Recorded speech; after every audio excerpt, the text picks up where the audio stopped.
Welcome to A Cup of Gratitude with Amanda Schaefer. Hi, I'm your host, and I'm so glad you stopped by. This podcast is really for anyone, anywhere, anytime, and it's about taking a moment to slow down and look around and actually see all of the good things that are there. There's no question that asks, is your cup half empty or half full? But I think a better question is, what's in your cup? I mean, a drop of gratitude will benefit your life unimaginably more than a full cup of anything else. So let's settle in and take a look at how we can shift our focus and embrace the joy and the wonder of the life that we have. And once you start, you won't be able to stop seeing the good. And just like me, you won't be able to stop talking about it. And somehow that creates even more. Even in the midst of difficulty, even when it's really hard. Learn how to drink from a cup of gratitude. Welcome. Today I'm speaking with Mary Folkerts. She is a mom to 4 grown kids and a wife to a farmer living on the southern prairies of Alberta, Canada. She is a contributing author in one of Lisa Terkeurst's latest devotionals, Clear Mind, Peaceful Heart. She writes with desire to push back the dark, especially for those struggling with anxiety and depression. And Mary is also an advocate for those with Down syndrome, as their youngest daughter introduce them to this extraordinary new world. I'm really glad to welcome you onto the show today. Thank you for joining us today. Well, thank you so much for having me. I appreciate it, Amanda.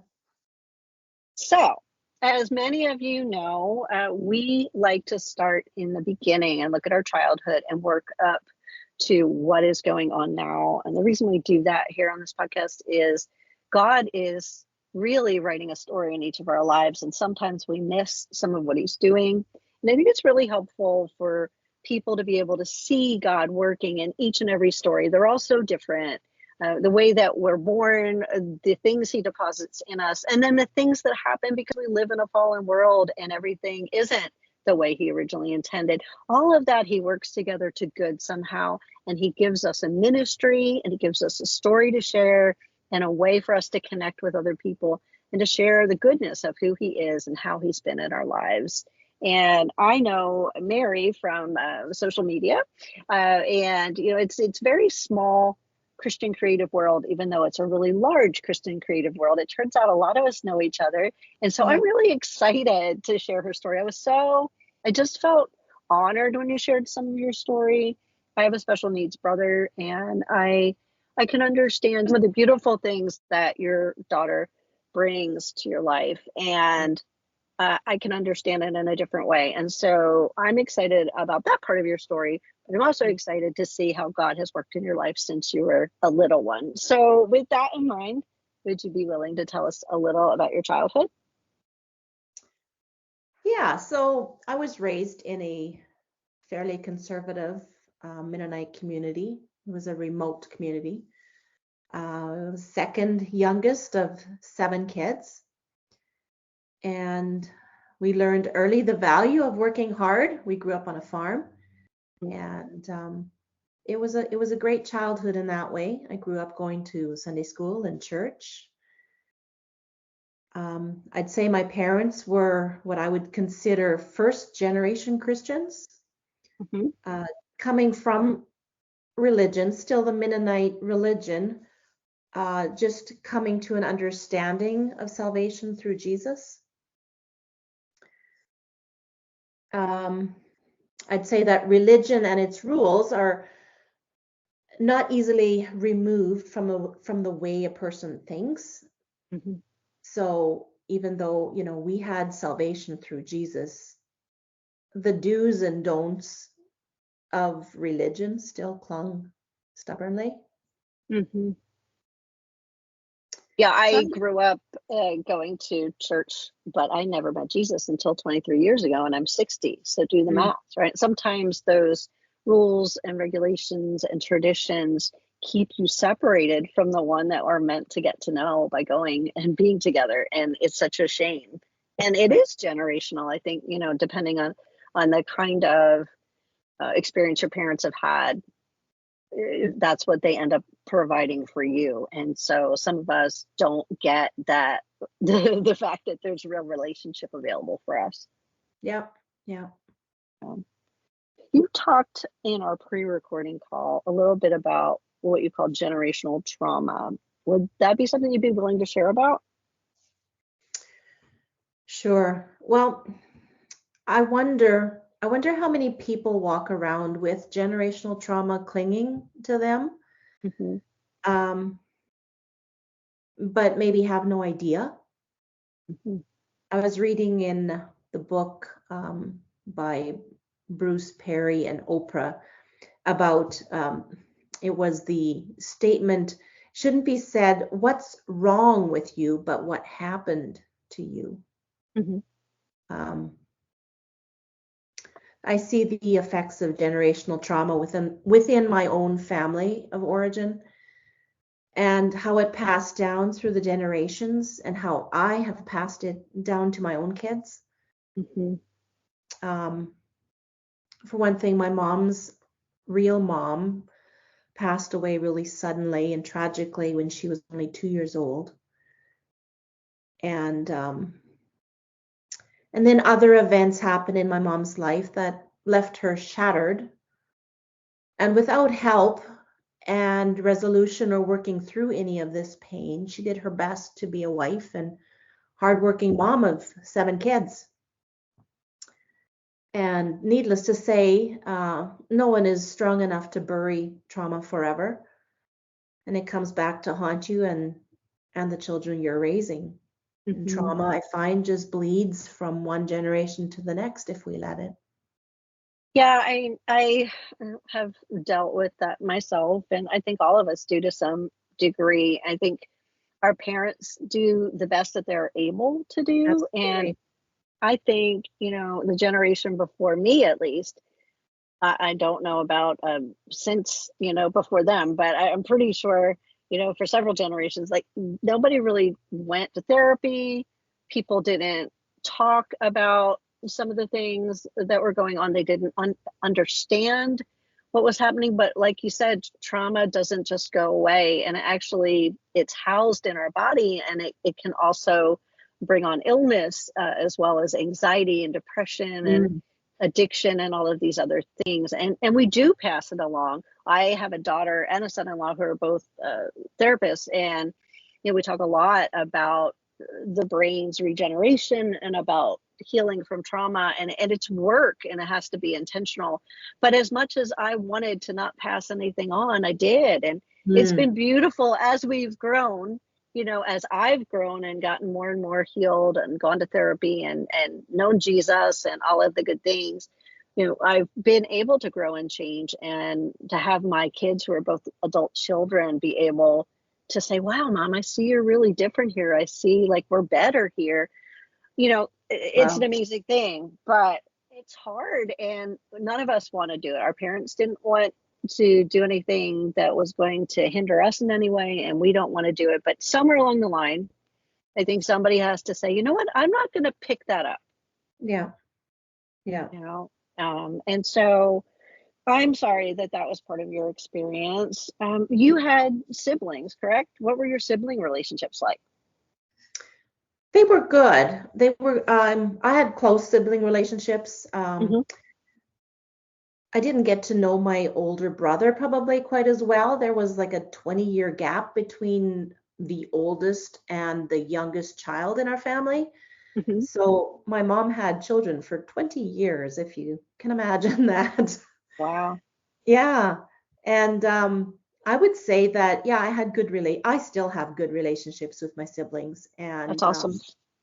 And I'd say that my older sisters, in a lot of ways, were probably kind of like my second mom. Mm-hmm. Yeah. My kids have 9 years between them, and even though I tried very hard to not give my daughter responsibilities for my son, I think she just inherently took some on, and it was also part of her personality. She was someone who loved to teach and really enjoyed relationships, and so she ended up teaching him a lot of things that probably were for me to teach him, and got to it before I did. And I was really grateful to kind of have that, but always tried to be sure that it wasn't something that was expected of her. Yeah.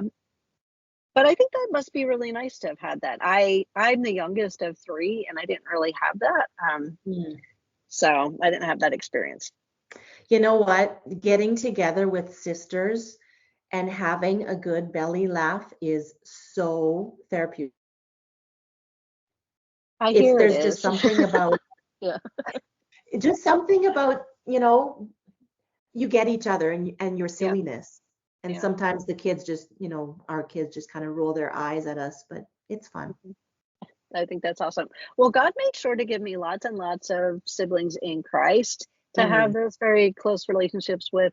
Now, I had a closer relationship with my brother, who had said was specially abled. I Mm. think our relationship was more like that, and still is more like that. There were just a lot of years between my sister and I, and we didn't have that kind of relationship. Right. And so would you tell us a little bit about your school years? What was school like for you? Oh, I loved school. Especially the writing, the English stuff. I would enter all the creative writing contests and the public speaking contests, and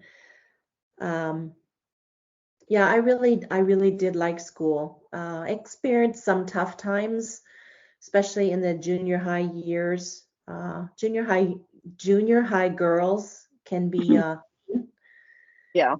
and I experienced, um, yeah, when all my friends left me friendless, which in turn turned out to be a blessing in disguise, as I made friends with the new girl, who became a best friend and a good confidant. Oh, that's awesome. Honestly, I don't understand how we manage ever since the Tower of Babel. I feel like we never completely connect. I think communication is a miracle, and I think relationships are really hard. But I know we're meant for community. I think it's Mm. just part of what happened when we fell. Yes, we definitely do need good friends. We can't do this life by ourselves. No, no, and we're not meant to. So I'm glad you were able to find a new friend. And did you remain friends with her? You still friends with her? Yeah, actually, she has become my cousin. Oh, well, She married my cousin. Yeah, so that was yeah, really cool. Yeah. that is really cool. She can't get Yeah. away. No, no. But I would say in my school years, I probably started experiencing what I would call dark clouds following me, periodic feelings of dread and fear, kind of like, Okay. waiting for something bad to happen. Mhm. Do you think that that was an extension of the trauma that you had received growing up? Probably. I mean, it was probably how I viewed life, or, Hmm. that things were not always certain. Hmm. And I mean, I had God, and yet I think in a lot of ways I always felt like I was never good enough. Like Mm. Okay. I needed to keep asking God into my life to make sure that He was there. Hmm. Yeah. Yeah, that's part of that religion's sneaking in, you Yes. know. Yes. One of the things my pastor says often, and I just love it, is he'll just randomly say, God loves you because he loves you. Mm, And I think if we all could have gotten that like, you don't have to clean up first, you don't have to do this first, you don't have to do that better. He loves you because he loves you. Yes, he wants to bring you to a place of healing and to the best place that you can possibly be, but he's not going to love you any less because you're not there yet. And mm. Jesus went to the cross while we were sinners, for sinners. I often think about the fact that Jesus went to the cross for us, right? Because God created family. When you think about the fact that he created the angels first, right? When the angels fell, Jesus didn't go to the cross for them. Mm. God created Adam as a son and Eve from his rib. He created family. And so when we fell, he couldn't live without us. He wanted to have us with him. He wanted to have our love. And so he took care of it himself. And that just blows my mind, that we are really truly chosen and loved as family, as daughters and sons. And when you're a child, you don't have to be in charge. You don't have to figure everything out. You just have to know that your parent is going to take care of everything. And there's this peace that happens that we don't have until we really know that. And religion doesn't allow for us to have that peace. No, it's always a striving, right? And Yeah. it's honestly still something that I struggle with. Yeah. Well, I think it's important to be vulnerable and honest about that, because I think we all have times of struggle. And, you use the word striving, and um, in the Bible where it says, be still and know that I am God, one of the interpretations of the Bible actually says, stop striving and know that I am God. And, I think it's just, we're born fallen. And at some point we have to really start handing things over. And it's a struggle sometimes. Yeah. It's a wrestling match. And often that is actually my screensaver. Be is still and know that I am God. Yeah. The Lord of heaven's armies is here awesome. among us. That's awesome. Yeah. And he is. And, if we could just get past our own stuff and focus on who he is. That's why I always go right to worship. I think worship cuts through a lot of our thinking and our preconceived stuff, and it just takes you right to focusing on the character of God, realizing who he is, where he is, and why we have a relationship with him. And it kind of puts everything in perspective for me, that and the fact that your identity is his child. Yep. It's fact over feelings, right? Yeah, absolutely. And I think it's really important too, to speak life, speak the scriptures, speak the truth of what the Bible says, God says about us, instead of what we're thinking about ourselves. Oftentimes we're thinking things and putting ourselves down or having negative thoughts, and that's not what God's thinking at all. Absolutely. Yeah. Yep. Yeah. So, after school, you went to college. Where did you go to college, and what was that time like for you? So I went to Prairie Bible College, which is it's in Alberta. It's about 10 hours south of my home. Even back in the day, people called it really conservative and strict. I thought it was liberating. That's just because of the different background I came from, right? Yeah. My eyes were open to different ideas and different ways of, other Christians doing things, and I grew a lot in those 4 years. That's awesome. Yeah. Did you? I met some great people and made some great friendships. But that is also where I think I first started some of my counseling sessions to try to understand myself a little better. Yeah. Did that help you? Yes, I think every counseling session helps, whether or not you think it helps at the moment. But there's often stuff that you take away and you process in your mind for years to come. Yeah, I agree. I feel like it's gardening, right? Yep. I always say God's a gardener, but I feel like, and Holy Spirit is very good at kind of weeding and pruning and taking things and transplanting them and putting them in the other places and all of that good stuff. But I feel like therapy is also similar to that, because I think we have these things growing in the soil of our heart and our mind, and sometimes they kind of get tangled together. Oh yeah, I love that picture because I'm a gardener too, and yeah, wow. I mean, if you leave things to go to seed, all of a sudden you have all kinds of little weeds popping up everywhere. You were preaching to the choir. When I moved here to take care of my parents, it's been almost 5 years now. I grew up here. It's a 1600s farmhouse. It's a lovely property.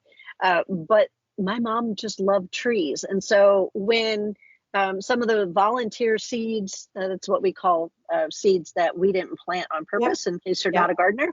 Volunteer seeds come from birds and animals and the wind and all kinds of things. So a lot of these little volunteer seeds that started growing as trees really weren't placed well, but she loved them so much that she never did anything about it. And so we had more things to cut down, pull out, dig up, drag away. Oh my goodness gracious. You had a forest. We did. And then we had things like English ivy and things that are just really invasive and difficult. But over the years, we have kind of gotten everything contained, and I have some nice big planters where I purposefully put things, and we just cut back everything that we can't kind of get rid of, cut it back to make it look neat, and that's how we get through our spring and our summer over here. Yeah. But there's lots of good lessons that God always teaches me through his creation, but especially through the way plants grow. Absolutely. I was going to say that in college also, I remember a specific time of deep struggle where God really revealed himself to me through a verse in the Bible, and I still hold on to that, and it still pops up every once in a while. The whole idea in John 10:10 where it says, I have come that they may have life, but that they may have it to the full. Yeah. And I had life, but I just didn't feel like I had it to the full. You know, I'm really glad you said that. Let's just put a little pin right there, because I have this conversation a lot with people. I've talked to some people who think Christianity is boring. You're doing it wrong. You're just doing it wrong. It is actually, being a Christian is abundant, and it's an adventure, and sometimes it's a struggle, but it is always, you're so aware that you're alive, and there's this fullness and peace from having God in your life that you can't really explain to anyone. I always say taking that first step that of faith might really feel like a leap, but every step after that, really God affirms himself. It's only really one that feels, like, wow, can I really do this? But once you've done it and you've met him, really, he just keeps affirming himself over and over again. I love the fact that you're talking about realizing, like, is this all there is? Because I think we all go through that at some point. There's got to be more. There's got to be more. And let me tell you, if you're listening and you feel that way, there is more. And I don't often do this, and it's coming to me really strongly, so I'm just going to do it. If you're one of those people, there's so many ways to reach out to me on social media, on my website. You can just go from where you're listening this, and there'll be a way to click in and find me. I'd be happy to talk to you if you feel like you have questions and you need somebody to pray for you, or you need some answers or someone to direct you. Please reach out. Well, that's a first. I never really did that before, but I felt like God was saying to do that. So that's for someone. That's awesome. Yeah. Now, you were telling me during our pre-recording call that you ended up getting engaged, and then that led to a breakup. What was that time like for you? What came next? Can you tell us a little bit about that time? Yeah, it was painful, obviously. Working through, feelings of rejection, self-doubt, all those feelings. But God grew me through that time. And I would say it was a stone in the foundation of trust in God, and that he could provide good things, and that he would provide good things. I love that image. I love that. Yeah. And trust is a difficult thing for me. I know I can trust God. I know I do trust God. But his timing is the issue often. Like, God, why do I have to wait for this again? Yeah. Yeah. But yeah. Yeah. And we know that, a garden doesn't grow overnight. We know that. Yeah. I mean, when you think about a seed, right? Okay. It's in the dark. It's below the surface. The first part that comes out isn't the part that breaks through the surface. The part that comes out first are the roots. They go down and then it comes up. And so the waiting sometimes seems like nothing's happening. You're looking and you're looking and nothing's happening. And yet God is working.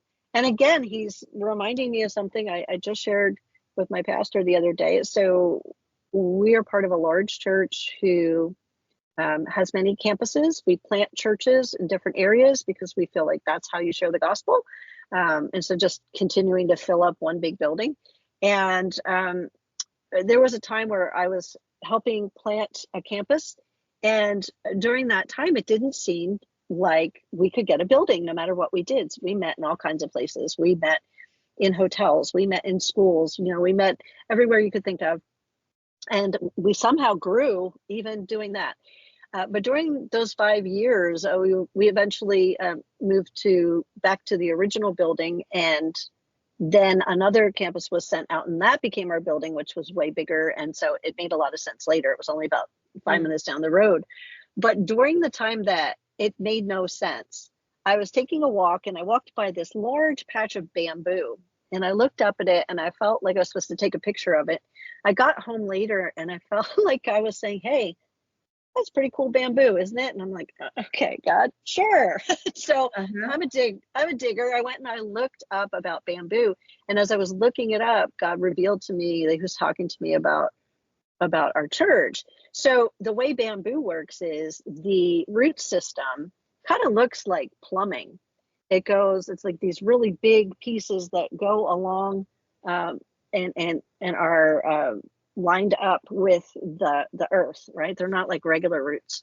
And it takes about 5 years of this root system growing and going places you can't even imagine before the shoots start coming up. And when they come up, they shoot straight up, get really tall, and you can't really contain bamboo. And that's why, because the root system's already gone under the fence or under the road or under, and so as I'm looking at all of this, he said, I want you to tell your pastor that you don't see what's been happening these 5 years, but soon it'll be uncontainable, right? And look at the bamboo.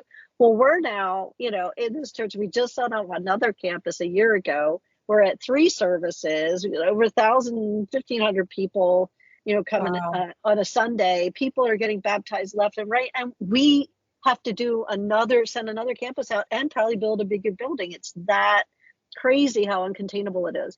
And I just reminded my pastor of it on Sunday. I was like, hey, do you remember the bamboo?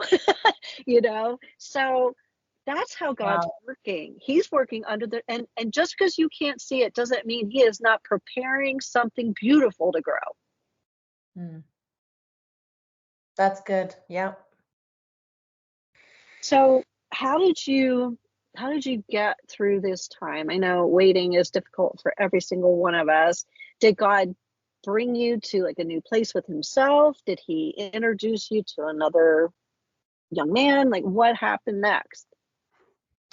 Well, I moved. I moved further south. Kind of started over a little bit. Moved in with a friend, and it was just, kind of starting over. And and that's where I met my now husband. Yeah. So it turned out to be a good thing then? It turned out to be a very good thing. Yes. Yeah. Yeah, that's awesome. I believe that sometimes God is doing us the biggest favor in the world by not answering the prayers that we give him and doing things his way. Yeah. And sometimes that takes hindsight, right, to see that. And that's again where trust comes in. Yeah. Yeah. I'm sure you were heartbroken at the time and it was really difficult. But that's when, like I said, he's like doing all of this foundation work. He's rearranging things in our hearts. He's preparing us for what he has for us. And Yep. he loves you so much that he wants your heart to be in the best, 100% best shape it can be in. And, sometimes he'll have to use things that are sharp, like pruning shears. Yep. This is kind of going down a gardening path, is it It not? is. And this is why we pray together before we start, because God always has a theme and a plan for how this should go. And, anyone who listens regularly, and if you don't, just so you know, we pray ahead, and we give it over to God. We ask him to be in charge. And so several times in this episode, he's popped things into my memory or had me stop and say things that were not planned. And so we do that because we know he is the one that knows everything. He knows about every one of you who's listening. He knows how long this podcast will be out there in the universe and who it'll reach, down the line. And he's got a plan and a purpose for every time that we share about him, because he's good and he's sovereign and he deserves all the glory, and he is able. And so, that's what's so wonderful about making something archival, like a book or a podcast, is that it gets passed along places you might not ever know. But you know what? When we're standing before him, or when we get to heaven and we meet some people, that maybe we never even knew, and we get to find out that they heard something about God that set them to accept him because of something we did or said, and we shared from our story. How amazing is that going to be? Yeah, that is so cool. Yeah. So tell us a little bit about meeting your husband. So how did you meet him? What is he like? Well, he is, we met at a volleyball tournament. Okay. And he is a farmer in this area. And I guess when I moved to this area, I'd never really considered that I'd be, setting up camp for good. But it's difficult to move a farmer. And he was he's farming on his parents' generational farm. And I grew up on a farm, so it wasn't completely, strange or unfamiliar to me. So it was country lifestyle is very therapeutic. And so we met, and it was not long after we were married. And 30 some years later. Goodness, wow. I don't even know exactly the amount of years. It's been so much fun. Okay, don't let him listen to this then. Yeah, no doubt. Yeah, that was a good save because it's been so much fun. No, that's awesome.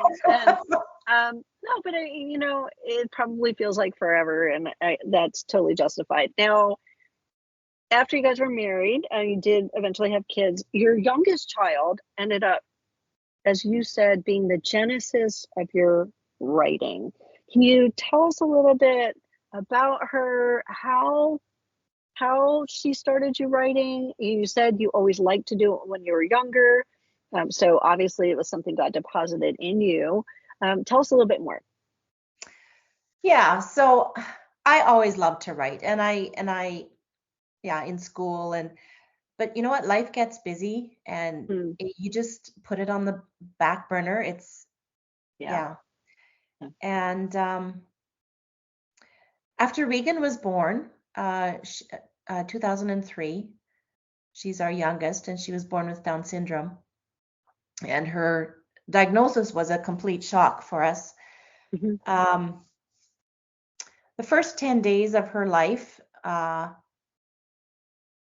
she was in the hospital with surgeries and uncertainties, and we really had no idea what to expect, or even what life would look like for us. So the first couple of years were a blur. Hospital stays, oxygen tubes, nurse duties that I had to learn to take care of my child, and meanwhile trying to take care of, my other three young children, and trying to farm and just trying to do life, right? And I did not I I did not do well. I did not take it well. The unexpectedness of this, Mm-hmm. um, the struggle of it. Yeah. Um, it hadn't been my plan. Yeah. And so Regan was about a year old or so when friends of ours suggested that I consider seeing a doctor for antidepressants. Okay. That didn't go over well with me. I was not impressed. But I did go see my doctor and I did get help. And I'm not sure why, but it seems maybe especially in the Christian circles, you feel shame and you feel afraid to admit. Yeah, it's that religious church stuff again. Yeah, that you might Because need yeah. medication for mental health. Yeah, it's Mm-hmm. different, if you have high blood pressure or something and go for medication for that. But No, it's not. uh, But that's the way that people act. And that's yeah, one of my soapboxes because I think the church is getting better about it. yes, I agree. They're, I agree. but health is health and mental health is health. And, we don't tell people to get over cancer. We Yeah, don't tell people that they're not praying hard enough or they're not living right. And I think there's that sense of religion, spirit of religion that gets in there with, well, it's your fault, you're doing it wrong or something. And there shouldn't be anything connected to that, unfortunately. And there's a lot of subjects like that. yeah, Divorce is still really difficult for yeah, some churches to handle. But here's the thing. We're supposed to be one body. We're supposed to be one family. We're supposed to be showing the world, like they're supposed to recognize us by our love, right? So these rules and traditions and regulations, they just get in the way, like the law got in the way, mm, and I don't understand. And unfortunately, there's been a lot of church hurt. A lot of people yeah, yeah, have been wounded by the very place where they're supposed to be able to go and get healing and have acceptance. And it makes me righteously angry. It really does. mm, Um, and I'm sorry if you experienced that because that wasn't right. And there's a grief and a mourning that happens when you have a plan and it doesn't work out that way, no matter yeah, what the thing is. You had in mind, this is how my life is going to go. And it's natural. So you've already got some of that trauma in there that you're having a little bit of going to see someone and having some therapy for. You yeah, had another loss, right? yeah, And yeah, now it's not a loss in that your daughter's wonderful, but yeah. it's a loss of what you thought would be. And so coming to grips with it includes grief and mourning, and it can affect your mental health. And you know what, there are plenty of people who are Christian and battle bipolar disorder, depression, all kinds of things. It is not a one or the other. It can Yeah, be a both and medicine exists as part of God's grace too. yeah, yeah. Yeah, I would say it was my mental health struggles existed before. Hmm. This was just the straw that broke the camel's back. Yeah. Yeah. Yeah. And so yeah, I've had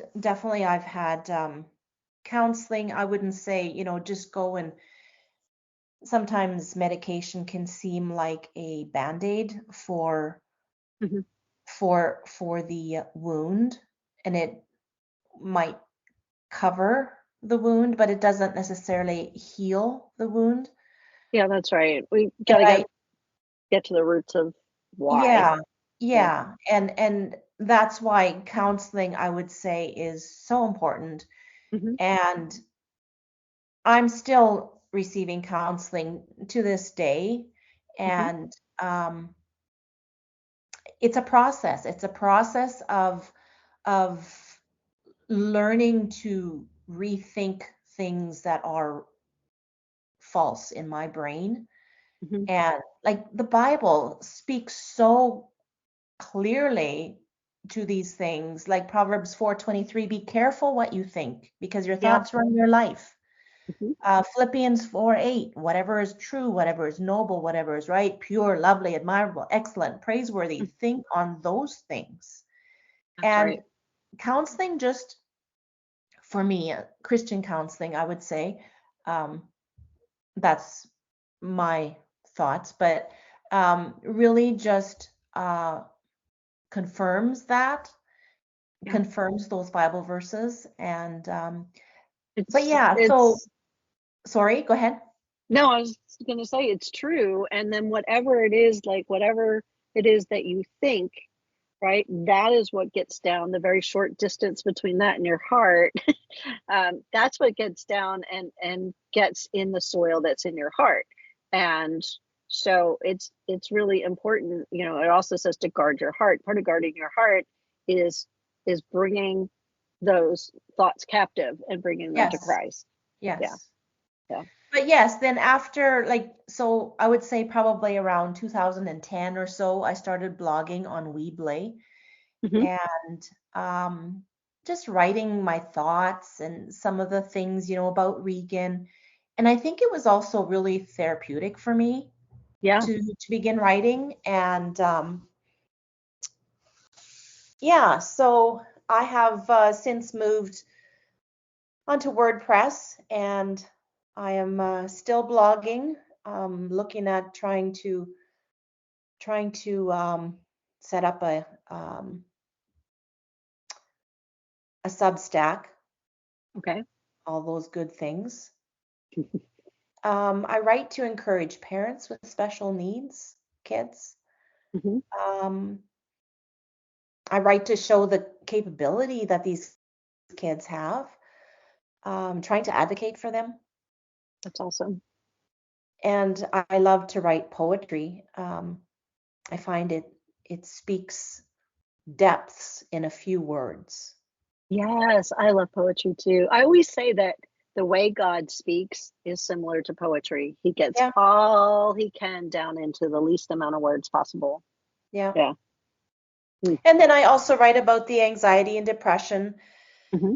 And actually, some of these, I should back up, because I started blogging, and then a few years into my blogging, I came across the Proverbs 31 Compel Hmm. uh, writing group. And that has really spurred me on with my writing, I would say. That's awesome. And I've been a member there for probably about 4 years or so. And yeah, if anybody wants to write, it's a great encouragement group to, Yeah, yeah. I've heard from a lot of people that getting in some of these different writing groups has been wonderful because you have that built-in community of other Hmm. people who have the same talents, passions, dreams, that you do. And obviously they're all doing it from a slightly different place, but you can be Yeah, there for one another. And like I said, it's a small yet a large community. Like you really, once you start getting to know everybody, everyone knows everyone. And it's a yeah, beautiful thing to be able yeah, to have people, I love sharing my platform because it's God's platform. It's not mine. Like I do this podcast because I wanted to share the gospel, and I was at home during a pandemic taking care of my parents, and I couldn't go do anything else. And God said, well, here you go. And I had no idea what I was doing, but here we are 5 years later, and I'm loving it. And I love being able to share people's stories. mm, Anytime somebody's doing something new, like let me know if I can share about a new book, a new speaking event, whatever you're doing, because I think it's so important for the world to see that we actually cheer each other on. you know, yeah, yeah. yeah, God has given everybody a different story, right? So, yeah, and these stories can encourage yeah. other people that have similar stories, or can say, yeah, I feel you. I understand what that's like, right? Yeah, absolutely. Absolutely. And we're all meant to share them. Now, You told me during our pre-recording call that your daughter is also part of the Canadian swim team, which is amazing. So what's that experience been like for your family? Yeah, it's been pretty amazing. First of all, she's a really good swimmer. I'm very proud of her. She has so many abilities. You have to check her out on my Instagram. I share different things about her Yeah, I abilities. follow you. I'll put that in the show notes for everyone. I follow you, and it's very inspiring. It is. And so we've gone on a few trips with her to different swim meets. We've gone to Montreal and we were in Florida. And Hmm. she does really well. She swims,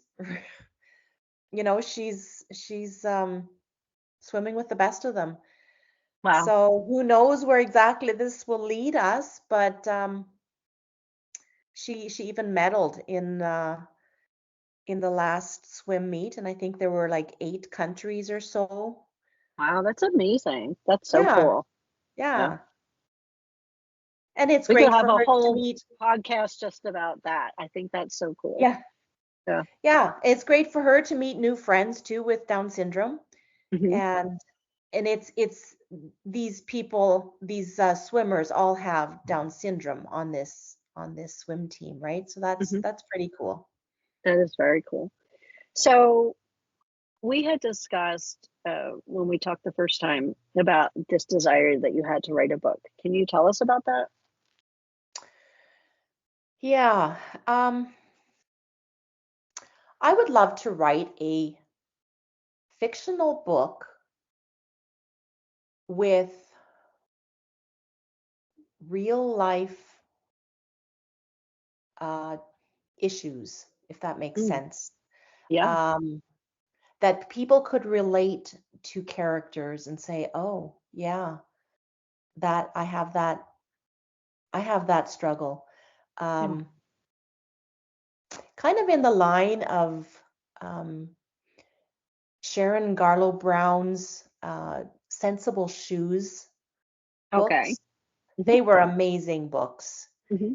And I would like to write about generational trauma and um, how it goes down the line, just kind of seeps Yeah. into the kids without us. Um, yeah, if we don't take care to break cycles, Hmm. it just kind of keeps on going. The I love the fact shame. I love the fact you want to do a fiction book because I feel like when we're talking about some subjects, it's really important to be able to broaden it that a lot of different people dealing with certain feelings are able to connect. I think that's Hmm. interesting. Yeah. Hmm. Yeah, Have, so hopefully I can do that someday, Lord willing. how about we say, I'm going to do that someday, Lord There you willing? go. There you go. Because it's on your Exactly. heart. If it's on your heart, it came from somewhere. And I think listening to your story and helping you, travel back to the beginning, it makes a lot of sense that this is what you would want to write about. And I think you have the personal story and you have all of the talent and abilities to be able to do that. So I'm going to speak life over that and say, when you Thank write that you. book, Thank why don't you. you come back on and we'll share about it. In the meantime, That would be um, awesome. Thank you. I'll like I said, put in the show notes where everyone can follow you on social media to see the things you are doing currently, and I'm sure that that will be coming.